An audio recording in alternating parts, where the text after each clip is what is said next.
Hello, book lovers. I'm Peg, the book prize addict, and I have another new-ish prize that I want to talk about today.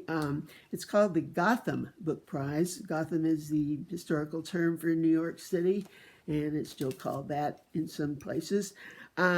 This prize began 3 years ago, right in the middle or start of COVID, and it was started by a used bookstore seller, and I'll tell you a little bit about that bookstore. But he and a cohort wanted to encourage and honor writing about New York City. Of course, everybody was stuck in their apartments, so it was one thing that people could kind of do and be interested in. So this is the third year for it. They're continuing it, even though the pandemic is, well, supposedly over or not as bad. It carries with it a $50,000 prize, which is nice.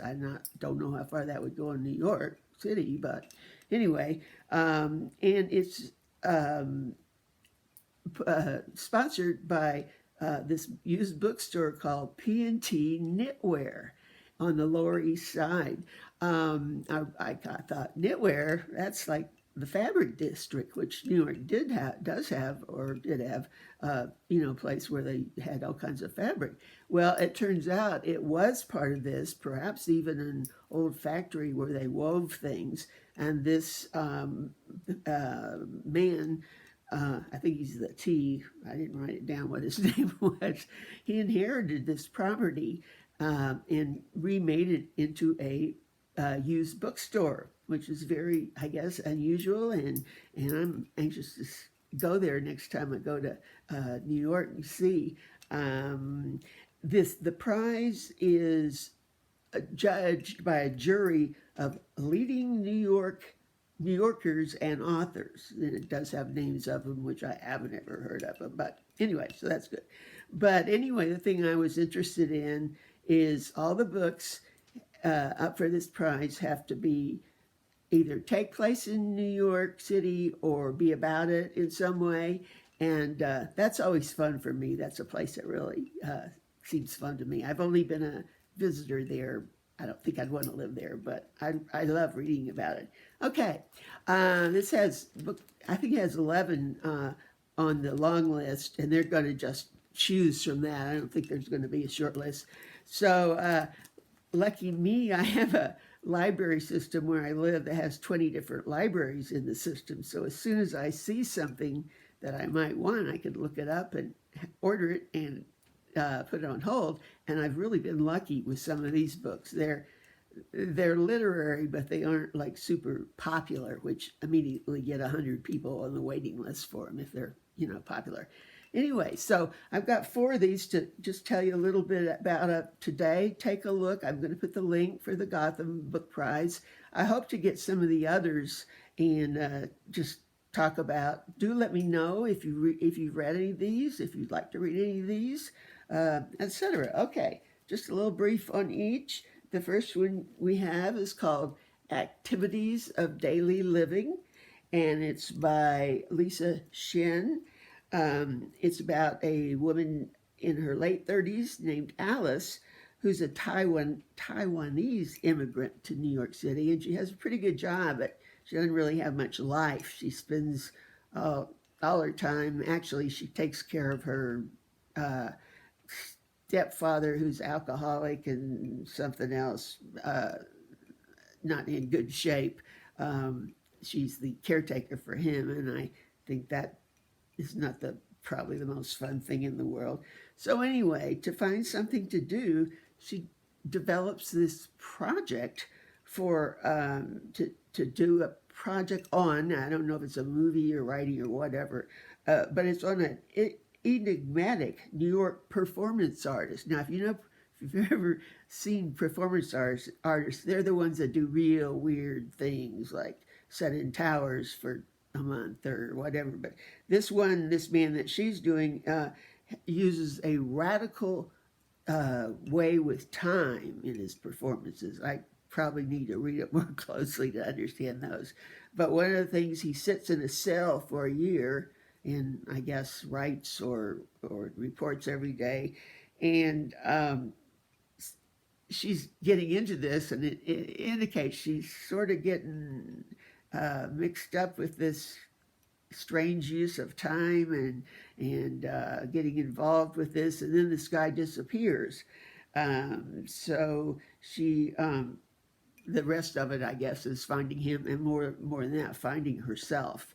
Hopefully, she found something more interesting to do after work. Okay, the next one. It's funny. This one's called Activities of Daily Living. The next one is called An Honest Living, and they're nothing alike at all. This is by a youngish man. Well, everybody's youngish to me. Called Dwyer Murphy.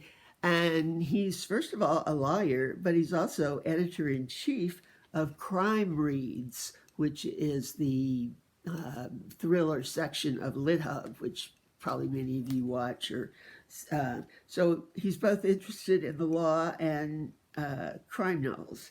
And that's what this actually turns out to be. It's about an attorney living in Brooklyn, mid 2000s, and he is not your typical corporate lawyer. He actually has quite a lot of real assortment of colorful people as clients, and it indicates that he does things a little differently. Anyway, so it becomes a case of again about books, of a missing antiquarian bookseller who a client comes and wants help in finding this bookseller, and there's a lot of allusions to different books, antique books that have been stolen. And so anyway, it's a series of deceptions in worlds of literature and bookselling. Sounds like fun to me. Okay, next we have a book called Big Girl by Emeka Jamila Sullivan. And she is already, this is her first novel, but she's already won several prizes, not the super big ones, but because it just came out. But she's several prizes for debut novels, one from the Center of Fiction for the first novel prize. And of course, she's up for this. This is about a young woman named Malaya, and she's a very charming narrator who's the big girl of the title, and says right off she's always been overweight her whole life, and she loves to eat, and her mother drags her to Weight Watchers meetings when she's 8 years old, and she's just terrible. And I can just tell this is really emotionally very, very draining on her. She does go to she's a black, and she goes to a prestigious white prep school in New York City, and that, of course, she has problems adjusting, and she is always worried about her weight. It really got to me. All the different things about it and what causes it and why she can't stop eating. Also, she lives in 90s Harlem, which during this time, Harlem is quickly gentrifying, getting, fixed up. And I guess that involves a lot of change and difference in her life. Anyway, so it makes the point that this book gets inside bodies that don't always fit in the outside world. So hopefully she comes to some solution or accepts herself. Okay, another one, my last one for today, is called Roses in the Mouth of a Lion. It's again a story of a young woman. This one, she lives in Queens, and she's co-editor in real life of a periodical called Colonize This, Young Women of Color on Today's Feminism. Sounds like kind of interesting. Okay, she has written some poetry in one other book.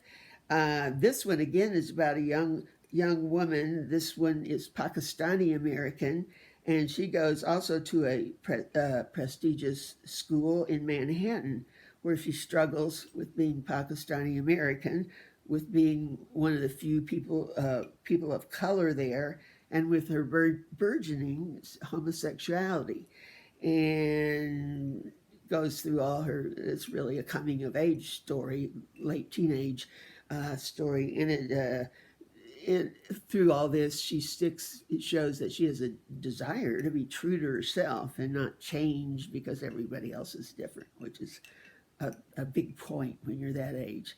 Okay, I have most of these 11 books. I'm going to try to get some of them and come back with some more this week. So take a look at the link and look at the others and let me know if you've read any of them or think you might. Or anyway, so I'll see you soon with more Gotham books. Okay, bye.